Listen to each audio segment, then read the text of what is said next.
سرزمین پاکستان کو یہ سعادت حاصل ہے کہ اس عظیم ہستی کے ساتھ مجدد الفسانی کا ٹائٹل اور لقب لگانے والے جو پہلی ہستی ہیں ان کا نام ہے ملا عبدالحکیم سیالکوٹی رحمۃ اللہ تعالی علیہ۔ یہ حضور مجدد پاک کے ہم اثر ہیں،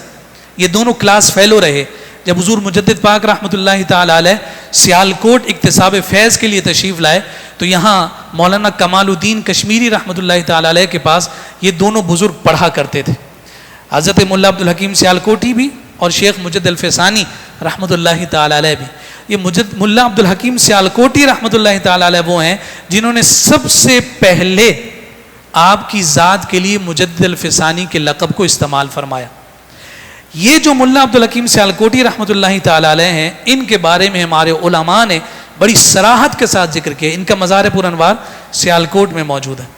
عام سادہ سی قبر ہے، کوئی بہت بڑا مزار اور بہت بڑا مرقد پرانوار نہیں ہے، ایک سناٹے کی سی اور ایک پرسکون سی جگہ ہے، اور اس میں ایک کونے میں آپ کی قبر مبارک ہے۔ ہمارے علماء نے ذکر کیا ہے اگر کوئی شخص ان کی قبر پر جا کر دین اسلام اور علم دین کی خیرات مانگتے ہوئے رب سے دعا کرے، اللہ رب العزت عبدالحکیم سیالکوٹی کے علم کی برکت سے اس شخص کے دل کو دین اسلام کے نور سے منور فرما دیتا۔ ملا عبدالحکیم سیالکوٹی وہ ہیں کہ جن کی قبر پر جا کر علم دین کی دعا مانگی جائے، اللہ رب العزت دین کے علم کے لیے سینوں کو روشن کر دیتا ہے۔ یہ وہ ملا عبدالحکیم سیالکوٹی ہیں جنہوں نے مجدد پاک کو مجدد الفسانی کہا۔ بتائیے حضور مجدد پاک کی مرقد انور کا عالم کیا ہوگا اگر یہی پوچھنے کے لیے ہم علامہ محمد اقبال شاعر مشرق مصور پاکستان کے پاس جائیں اور ان سے پوچھیں کہ بھائی آپ نے بھی تو مجدد پاک کی قبر پر حاضری دی ہے، بتائیے کہ آپ کو وہاں کیا ملا ہے؟ تو آپ نے وہاں کی کیفیت کو اپنی ایک نظم میں ذکر کیا ہے، جو نظم بال جبریل میں موجود ہے، پنجاب کے پیر زادوں سے اس کا ٹائٹل ہے۔ اس میں آپ کہتے ہیں،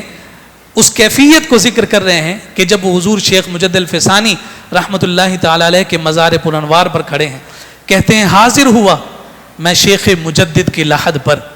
وہ خاک کے ہے زیر فلک مطلع انوار، اس خاک کے ذروں سے ہیں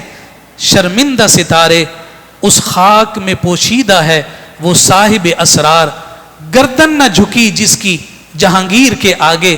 جس کے نفس گرم سے ہے